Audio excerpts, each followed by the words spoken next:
Kasuba. Aaron Kasuba's awesome. I met him last year in. I don't know. It was the first digital storytelling student I met. And I didn't. I was helpless. I mean, I'm just a little boy. He has promise. I'm buying Aaron coin. I have 10,000 real dollars invested in Aaron. So I was really happy that there was another one of me in this big school. Should I be looking at the camera, or is that breaking the fourth wall? That was Right to Be by Turnstile. You're listening to Impact, and it is 8 p.m. on Wednesday, which means it is time for Pity Party. My number 5 favorite album of all time is probably Blue Sky Noise by Circa Survive. I started listening to them in 2020 with my brother.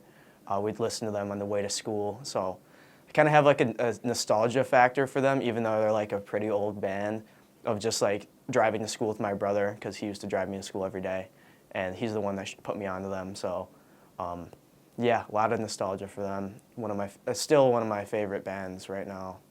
Well, I originally was a fan of Pierce the Veil, and I really kind of liked the voice where it sounds like a girl. They were before Pierce the Veil, or like, I don't know, and I kind of just drew more to them because they were like, I don't know, Anthony Green sounds like a whiny baby, and I love it. I love him so much.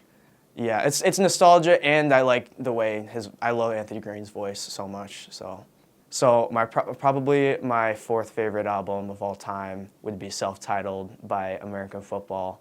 It's like the quintessential Midwest emo album. It's the album that really got me into Midwest emo, and I got like a lot of nostalgia for them too, because like, he was like 17, 18 when he made that album, and he was going through a breakup, and I was going through a breakup too, and I was like, wow, this is so me. This is so me. And yeah, I think people kind of get drawn away from that album because it's literally just like a 17-year-old going through like a breakup, probably like, I don't know, he's probably dating them for like a couple months, and he's like, damn, I'm so broken. But it's still so good. Like, how can you not like it? How can you not like it? Number 3 would probably be The Downward Spiral by 9 Inch Nails. I'm like a huge Trent Reznor super fan. My dad really likes Trent Reznor too. I grew up listening to a lot of the Social Network soundtrack, and because my dad's a big Social Network fan and David Fincher fan. So I always like kind of was drawn to that album, and I didn't really know he was like the same guy as 9 Inch Nails, because my dad liked them too. And I remember just one day I put on The Downward Spiral, and it's the album that really got me into heavier music for sure. Yeah, I've been like, after I listened to that the first time, industrial was like my genre. Like, I loved that. So yeah, a lot of respect for Trent Reznor. He's probably I think he's one of the greatest artists of all time. I'm a really big fan of his like ambient stuff too, and I don't know. There's some stinkers in 9 Inch Nails' discography, but like I'll still listen to them because I love them. I love 9 Inch Nails so much. So, yeah, I wouldn't say I'm a fan of the Halsey album though. Number 2 would probably, it's kind of a new one for me. All of 2023, it was like me really discovering how great stoner doom metal is. So it has to be Dope Throne by Electric Wizard.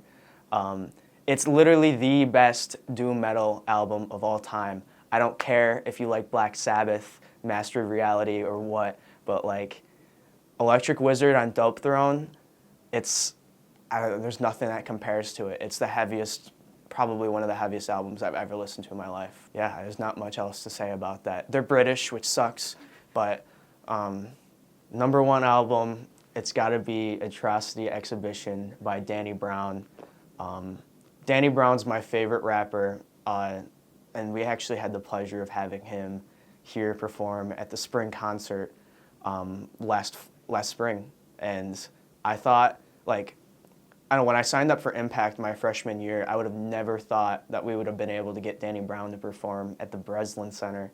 It's so cool. And then he's coming back to Lansing too. So Graywell Hall in like a month, 2 months, and I think we're gonna get we think we're gonna get free tickets to that, which is pretty cool. So I'm quite excited to see him again. Yeah, my favorite rapper, Atrocity Exhibition. It really, I don't know, it's like the darkest hip hop album I've ever heard, and like, I don't know, it really, I don't, not that I connect to it, but like, I really connect with like experimental hip hop and like really dark music. I don't know, I was very, experimental hip hop used to be like my favorite genre, and Danny Brown's Atrocity Exhibition was just like, it really just kind of like scratched that itch in my brain of like dark music and like the craziest beats you've ever heard in your life. So yeah, I can't like, I will always be a Danny fan. He will always be my favorite rapper. And it'll always be my favorite album probably. Well, his voice, first of all, is like so distinguishable, and it's nothing like anybody else in the hip hop game. So I really was drawn to that at first, and then like also just the crazy beats. Like he's such an underrated producer. Listen to the Pity Party. Hold on, wait, I'll look at this camera. Listen to Pity Party 8 to 10 on Wednesdays. I will be hosting for now. Ashley Land, she will be co-hosting with me eventually. She's not here right now. You're editing this, so like Ashley's right here. She's gone right now. I just squished her, but she will be back, and now she's. Yeah, I'm gonna make you edit Ashley and do that. Honestly, I can't imagine that'd be too difficult. Awesome. So. Yeah, Ashley will be back, and we'll co-host together again. But she's on an internship, so she's on a hiatus. What's more disappointing, David Diggs being the Hamilton guy or Ashley having an internship?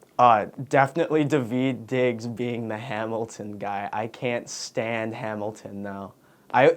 I'll expose myself a little bit for this interview. I was a Hamilton super fan in middle school. I was a theater kid, and I loved Hamilton. And I got to go see it wasn't the Broadway one, but it was the traveling Hamilton show, and I got to see them in Chicago. Unless they just stayed in Chicago, I'm not sure. I guess I'm not a super fan. I guess I'm a fake fan. But yeah, I used to love it, and then I just can't go back to it. God, I hate David Diggs now. How dare he? All right, I think we're done here.